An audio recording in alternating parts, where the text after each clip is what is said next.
आज हम लोग समझेंगे बहुपद चैप्टर से 6 अंक वाले प्रश्न। तो जैसे क्वेश्चन आपका लिखा है कि एक द्विघात बहुपद ज्ञात करो। क्या ज्ञात करना है? द्विघात बहुपद जिसके शून्यांकों का योग तथा गुणनफल क्रमशः दी हुई संख्याएं।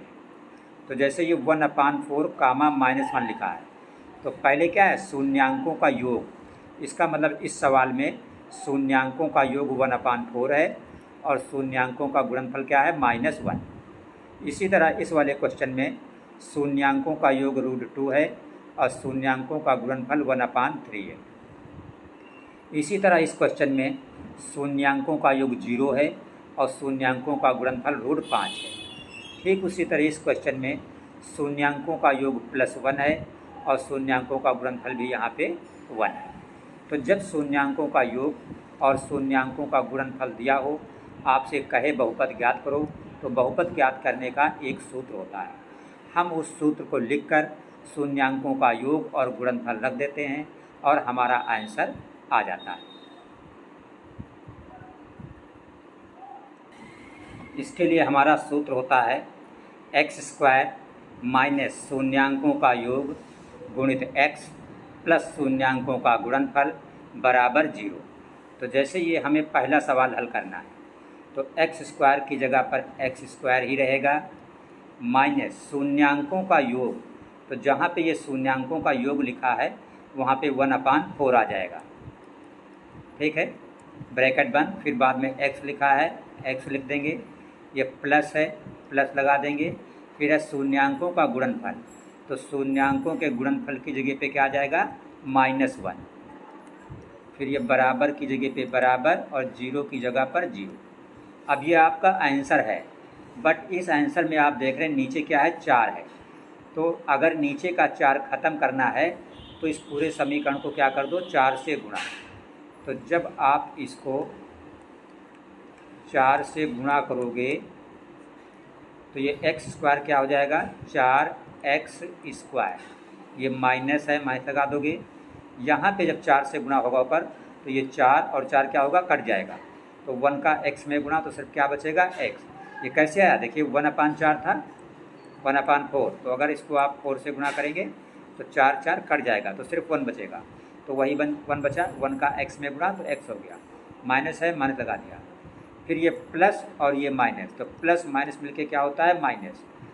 यहाँ भी 4 से गुणा होगा तो 4 से 1 को गुणा होगा तो 4 × 4 बराबर 0। ये आपका फाइनल आंसर हो गया। आपका बहुपद क्या आया? वो कह रहा था द्विघात बहुपद ज्ञात करो, तो बहुपद आपका आया 4x² माइनस x माइनस 4 बराबर 0। आंसर आपका ये भी सही था, बट बटे में 4 था। तो बटे में जो गिनती बनती है उसी गिनती से, उसी नंबर से पूरे क्वेश्चन को गुणा कर दो, तो आपका आंसर आ जाता है और नीचे बटे का झंझट ख़त्म हो जाता है। राइट। अब इसी तरह हम इसको सेकंड वाले को करेंगे। देखिए सेकंड में क्या है?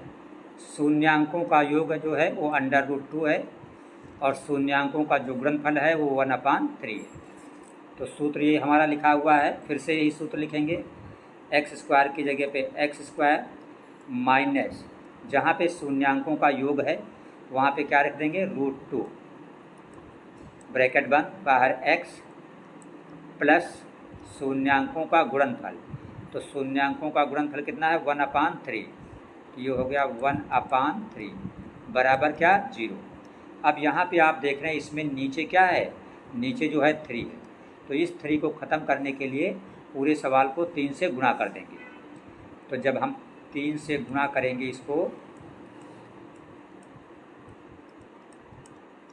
तो ये जो x² है यहाँ 3 से गुणा होगा तो ये बन जाएगा 3x²। ये माइनस है, माइनस लगा देंगे। ये √2 है, जब इसको 3 से गुणा करेंगे तो ये हो जाएगा 3√2। साथ में x है तो x हो गया। प्लस फिर क्या है? 1/3। तो जब 1/3 को आप 3 से गुणा करेंगे तो 3 3 कट जाएगा, सिर्फ ये 1 बचेगा। तो यहाँ 3 3 कट जाएगा, क्या बचेगा? 1 बराबर की जगह बराबर। और जब 0 को आप 3 से गुणा करेंगे तो क्या आएगा? 0 ही आएगा, क्योंकि 0 को किसी संख्या से गुणा करो तो 0 ही आता है। तो ये आपका हो गया आंसर। किसका? इस सेकंड का। इसी तरह हम ये आपका थर्ड वाला करेंगे। ठीक इसी तरह यह तीसरा करेंगे। तो सबसे पहले हमारा सूत्र में क्या होता है? एक्स स्क्वायर, फिर माइनस ब्रैकेट में क्या होता है? शून्यांकों का गुणनफल। तो शून्यांकों का गुणनफल कितना है? 0। तो यहाँ पे लिख देंगे 0। फिर बाहर क्या होता है ब्रैकेट के? गुणित एक्स। फिर क्या होता है? प्लस लगा होता है, प्लस के बाद शून्यांकों का गुणनफल। तो शून्यांकों का गुणनफल क्या है? √5। तो यहाँ पे √5 बराबर 0। तो ये एक्स स्क्वायर हुआ। अब 0 का एक्स में गुणा हो जाएगा तो 0 हो जाएगा, तो इसे लिखने की कोई ज़रूरत नहीं है। फिर क्या है? प्लस √5। तो हमने लिखा प्लस √5, ये बराबर लगा दिया, 0 की जगह पे 0। ये इसका आपका हो गया आंसर। इसी तरह चौथा करेंगे ये वाला। तो एक्स स्क्वायर माइनस शून्यांकों का योगफल कितना है? 1 गुणित एक्स प्लस शून्यांकों का गुणनफल कितना है? 1 और बराबर 0। तो एक्स स्क्वायर माइनस एक्स का 1 में गुणा हुआ तो एक्स हो गया, प्लस 1 बराबर क्या हो गया? 0। ये आपका हो गया आंसर। तो इस तरह ये पूरा क्वेश्चन आपका कंप्लीट हो गया। अब एक क्वेश्चन हम इसमें और देखते हैं 6 अंक वाले में, और ये 2 क्वेश्चन अगर आपके कंप्लीट हैं तो बोर्ड के एग्ज़ाम में फिर इस चैप्टर से जो भी क्वेश्चन आएगा वो आप 100% सॉल्व कर लेंगे। आपका क्वेश्चन मिस नहीं होगा, आप आराम से 95% मार्क मैथ में ला सकते हैं। देखिए सेकंड क्वेश्चन आपका लिखा हुआ है कि द्विघात बहुपद k-1 into x square into का मतलब गुणा प्लस kx+1 के शून्यांकों में से एक शून्यक -3, तो दूसरे शून्यक ज्ञात करो। ये x पे घात 2 है, इसका मतलब द्विघाती समीकरण है, और द्विघाती समीकरण है तो इसके शून्यक भी 2 होंगे। एक शून्यक -3 दिया है, दूसरा ज्ञात करना है। देखिए हमारा बहुपद क्या है? k-1 गुणित एक्स स्क्वायर प्लस kx+1। तो ये बहुपद उठा के हमने यहाँ पे रख दिया है। फिर हमने क्या किया, चूँकि शून्यक जो है -3 है, तो शून्यक को किसकी जगह पर रखते हैं? x की जगह पर। तो देखिए जैसे हमने x बराबर -3, यहाँ x की जगह पे -3 रखा, तो ये x का स्क्वायर है, -3 का स्क्वायर 9 हो जाएगा। फिर ये प्लस लगा दिया, k रखा, k x के बीच कोई चिन्ह नहीं तो गुणा का चिन्ह लगा दिया, और x की जगह पर -3 रख दिया। फिर +1 बराबर 0। तो 9 का k में गुणा हुआ, 9 के माइनस 9 1 का 9, प्लस माइनस का गुणा माइनस, 3 का k में गुणा हुआ 3 के, +1 बराबर 0। 9 के से 3 के घट गया तो 6 के बचा, -9 और +1 मिलके -8 हो गया, बराबर 0। -8 को उधर कर दिया तो +8 हो गया, तो 6 के बराबर 8। तो k बराबर इधर 8 है, 6 जाएगा 8 के नीचे, तो 8/6। ऊपर नीचे 2 से भाग कर दिया, 2 3 6, 2 चक्कू 8, मतलब k बराबर आ गया 4/3। अब k का मान इस बहुपद में k की जगह पर रख देंगे, तो x में बहुपद आ जाएगा, उसका गुणनखंड कर लेंगे, शून्यक हमें पता चल जाएगा। तो ये हमारा बहुपद है, k निकला है 4/3।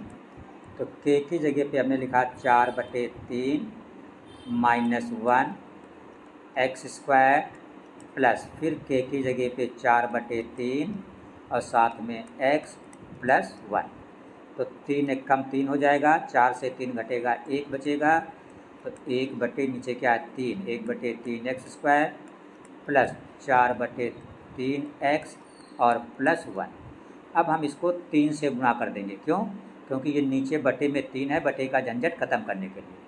तो इसको हम कर देंगे 3 से, क्या कर देंगे? गुणा। तो जब 3 से गुणा करेंगे तो ऊपर का 3 नीचे का 3 कट जाएगा, सिर्फ बचेगा एक्स स्क्वायर। यहाँ 3 से गुणा करेंगे, 3 3 कट जाएगा, बटेगा 4x, प्लस यहाँ 3 से गुणा करेंगे तो 3 एक कम 3, बराबर क्या था ये? 0। क्यों 0 बराबर लिखते हैं? शून्य ज्ञात करने के लिए। अब इसका अगर हम गुणनखंड कर दें तो ये हो जाएगा x+1 इंटू x+3 बराबर 0। आपको इसका गुणनखंड करके करना आता है। एक्स का प्लस 4x+3 का जब आप गुणनखंड करेंगे तो x+1 x+3 बराबर 0 आएगा।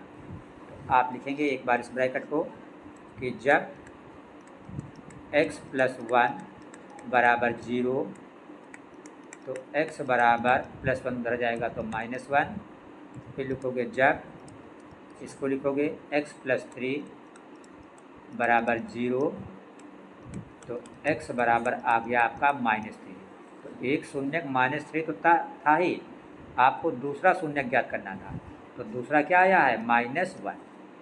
आप आंसर लिख देंगे कि दूसरा